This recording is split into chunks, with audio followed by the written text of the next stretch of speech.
We'll now go to item number 6, recording infrastructure in commission chambers. Madam Chair, Commissioners, I was tasked with I'm trying to find what I'm looking for. We were asked to see what it would take and what it would cost to get recording cameras and voice recorders in the commission room to actually formally record the county commission meetings. I cannot seem to find my quote, I apologize. But we had a vendor come into the commission room and look at what was required as infrastructure in the commission room. The cameras and recording devices will cost, Nick helped me with this and he's not in the audience, but they cost about $3,000, and a computer to actually operate the cameras costs another $700. So it's total about $3,700 to put the recording equipment in the commission room to professionally, more or less, record commission meetings.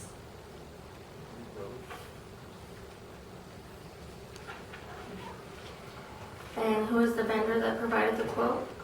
LoboNet, internet provider.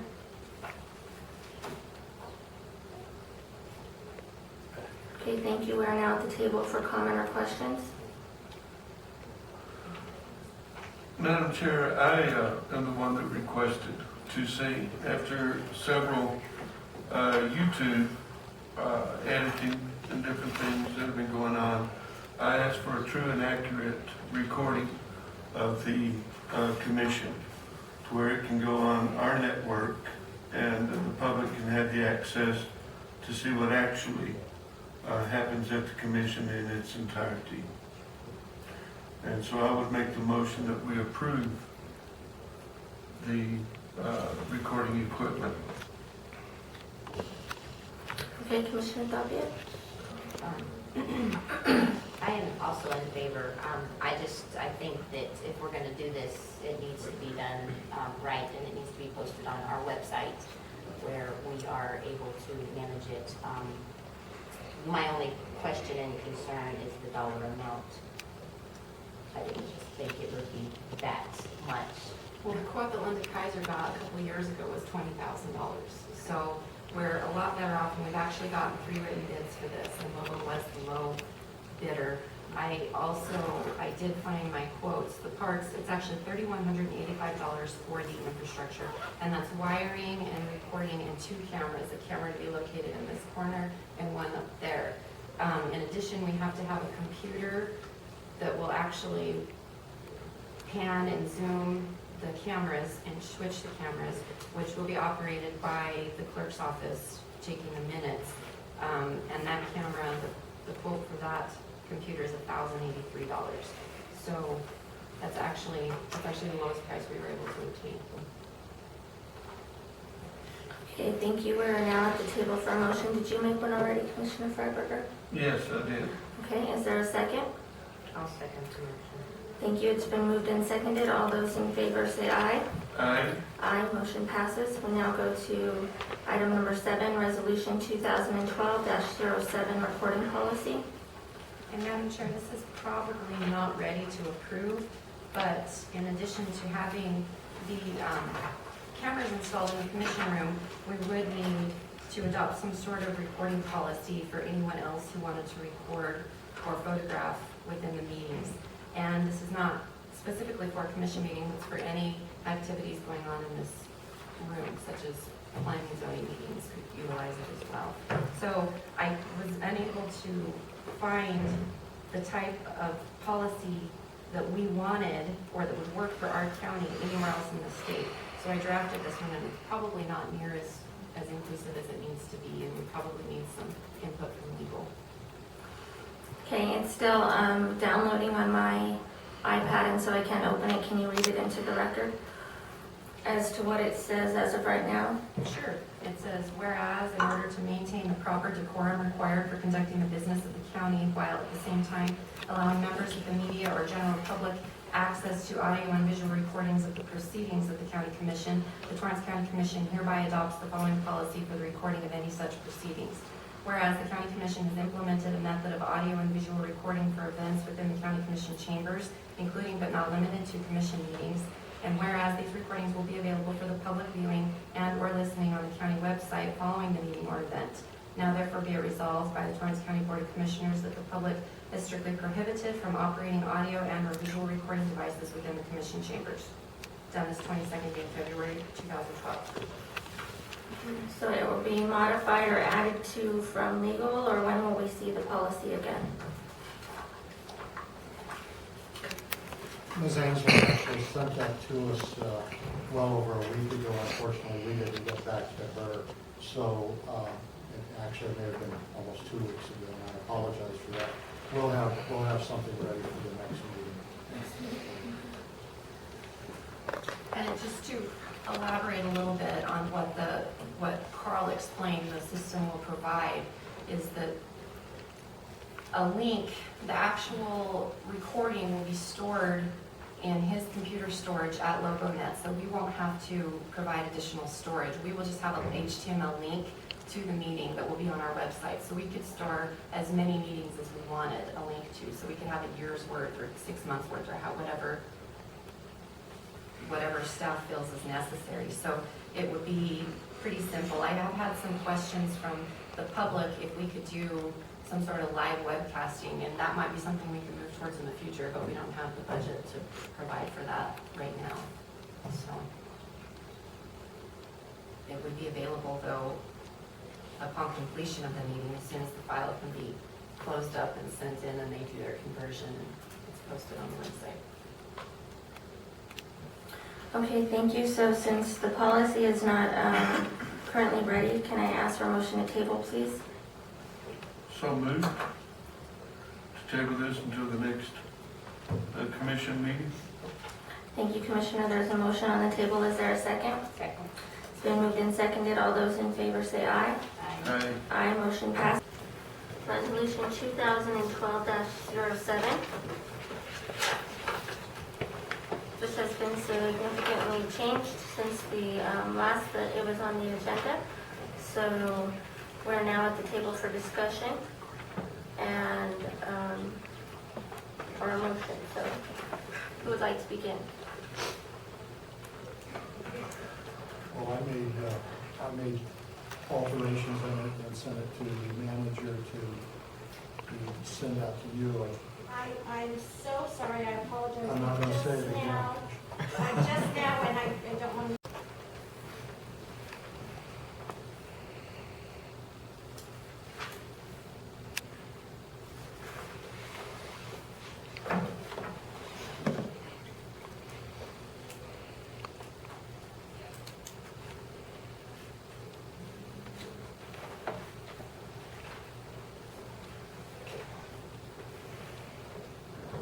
Okay, thank you, sorry.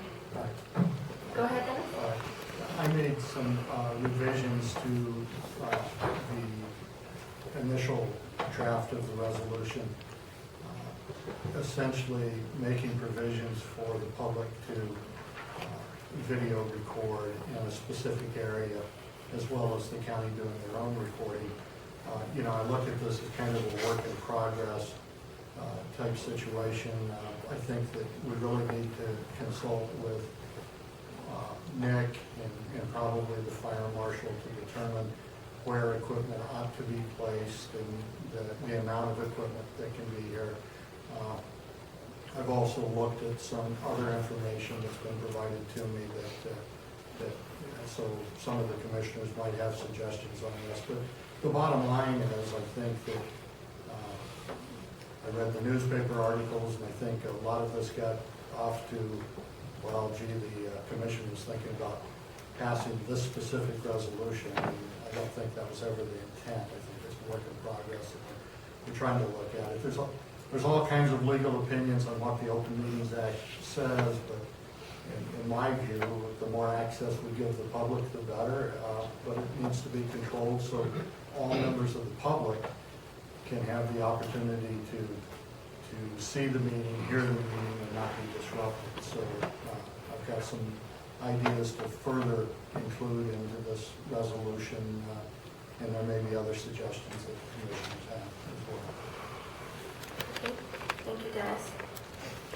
So as it is submitted, there, you recommend additional work to the document prior to? I would certainly like for the fire marshal to see it, for Nick to see it, and I hadn't really had the opportunity until this morning to get any feedback from any of the commissioners. I did get some feedback from the commissioners that there may be some other areas that we want to address in this that will just ensure that with the space that we've got, that everybody's needs are met. And that's what we're attempting to do. Okay, thank you. Any further comment from the table?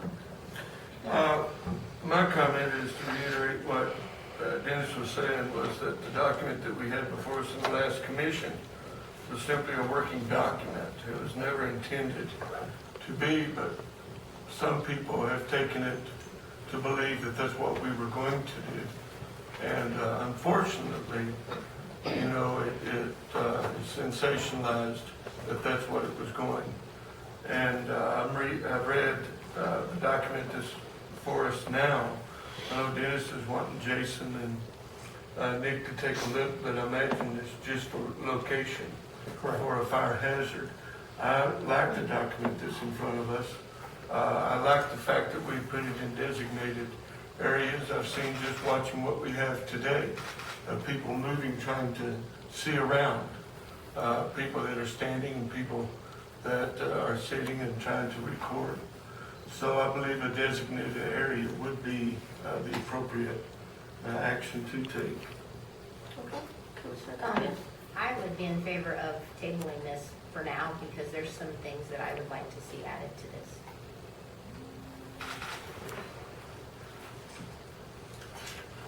Okay, so I think we are at the table for a decision, and I've always been of the opinion that if a commissioner wanted to ask us to entertain tabling, that I've always been in favor of that so that we can address their concern. I So, agree also. you agree? Yes. Okay, so then at this time, I will call for a motion to table.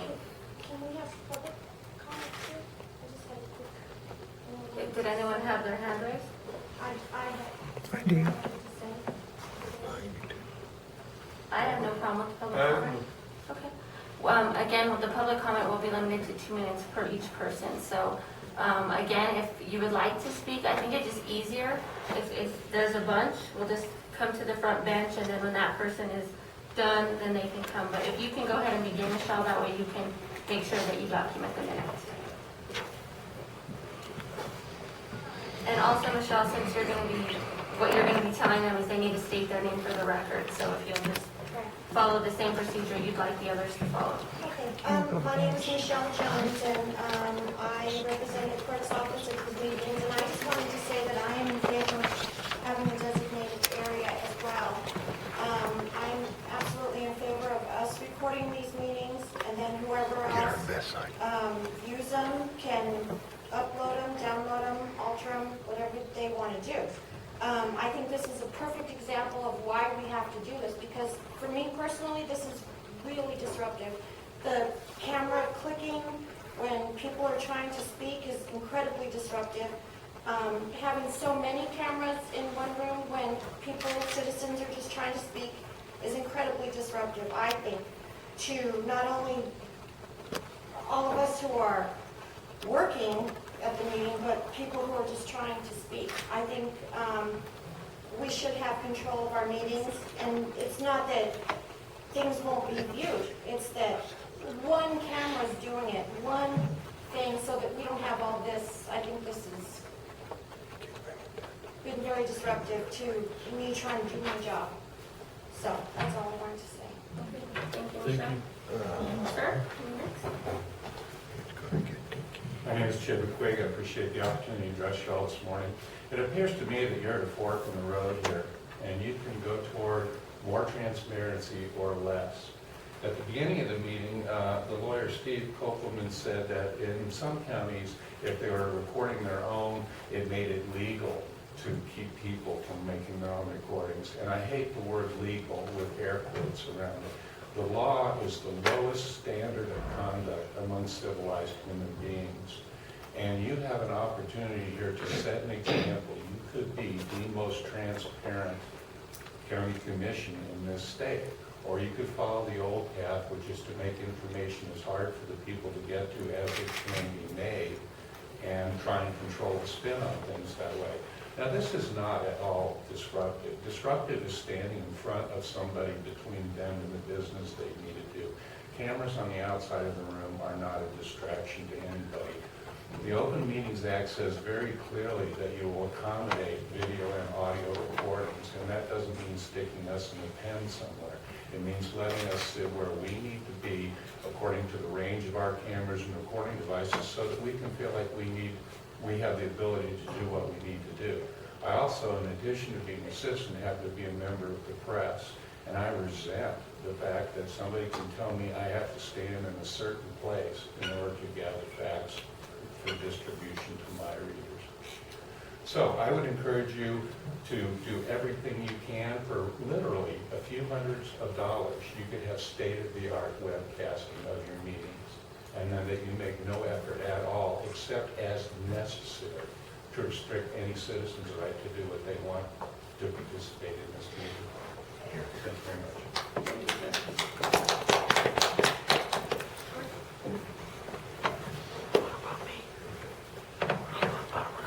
I'm just going to read something so I don't go off tangent that I've written. If y'all want it for the record, you're welcome to it.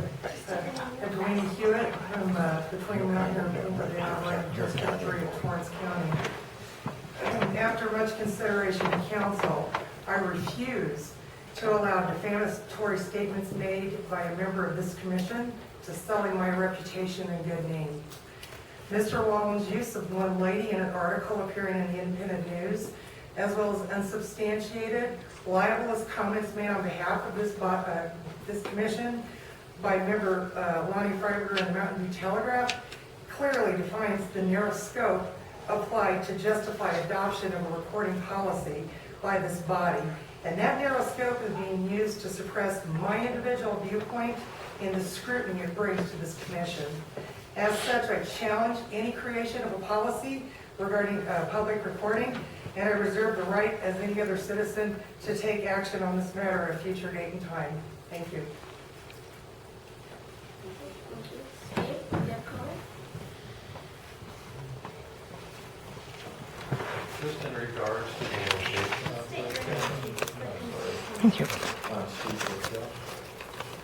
In regards to the locations where the cameras are allowed to be, I think that's a good idea. We had a situation this morning where one of these gentlemen had set up their tripod right here in this aisle, which was blocking the access to the egress doors. If there was an emergency, it could cause some troubles.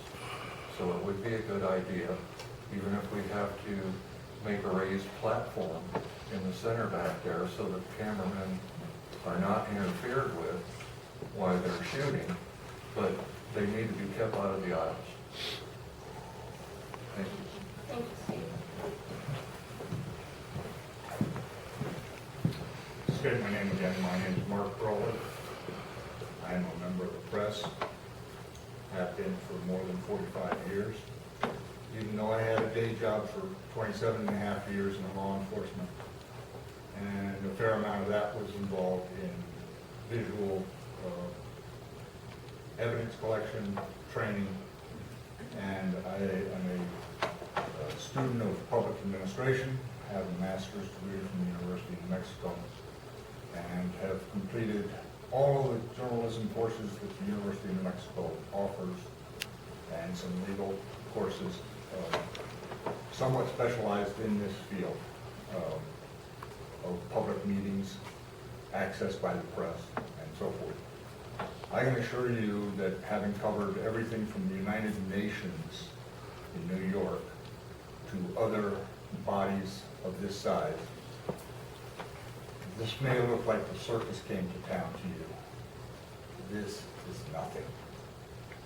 This is the people acting as the press under not only the First Amendment of the United States Constitution, but I suggest you take a look at the more open interpretation of the New Mexico State Constitution.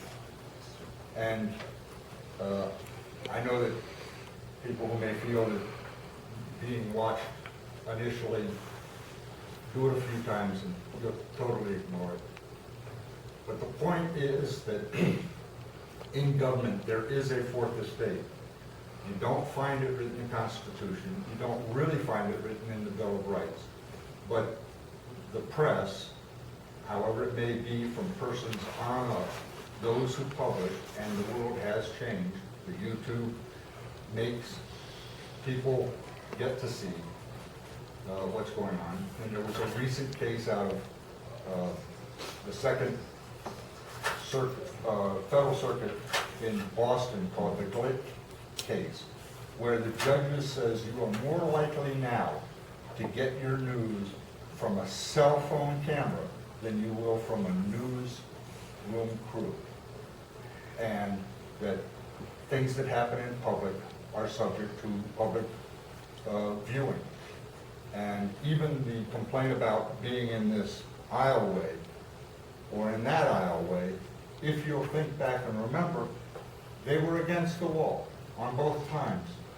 And you've got this pillar that is the line that you have to consider as having disrupted. I'd like to say that this is one of the finest meetings I've seen chaired at any level. You folks are doing government right. Having been a public employee, you have congratulated and thanked and said good things about the people who are working in your county. And that's something rare.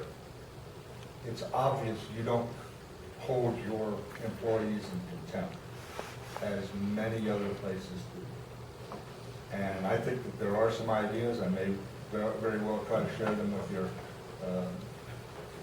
county attorney on how you can get your message out. But just because you get the message out doesn't mean that the press or the people are restricted or prohibited from getting the message out. Remember that people's perception comes from where they stand. And your perception may be one thing, and these folks' perception individually may be different. So don't be afraid of the press. We only bite a little bit. But if it weren't for you, we wouldn't have anything to do. So, thank you very much. Thank you, Mark. Next.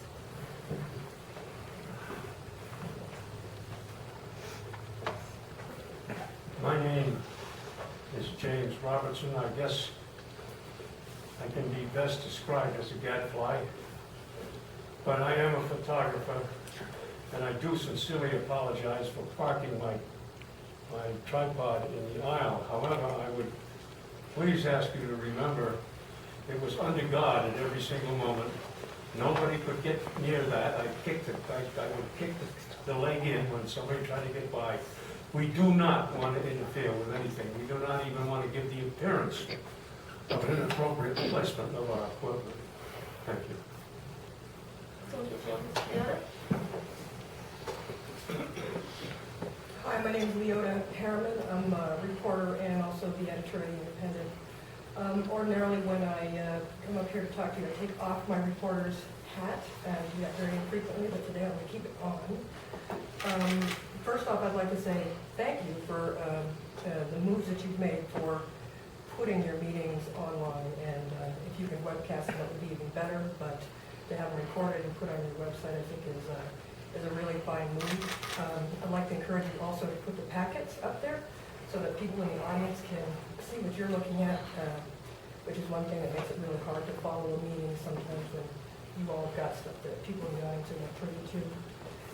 But having said all that, what I'd like to ask and to encourage you to do is to take the most open policy that you can with respect to allowing not only members of the press but also members of the public to record what you're doing. I think to say you can only come into a certain area would probably work most of the time, but what if you had 20 cameras in here for some reason? Then, or we're going to all be elbowing each other off of the platform, or I think that anything that you can do to keep your body and your forum as open as possible would serve not only you, but would serve the residents of the county, and I would strongly encourage you to do that. Thank you. Thank you, Leota. Anyone else? Okay, thank you for your comment. We will now go to, we've had the official vote on the table for tabling. I don't believe you voted on it.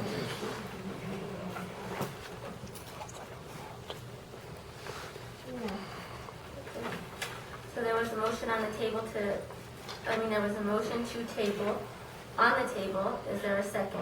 I second the table to table. Thank you. It's been moved and seconded. All those in favor say aye. Aye. Aye. Motion passes. This has now been tabled. Could I get all of your input, if you could email me any input that you have on this, I'd appreciate it. Yes, sir. Thank you.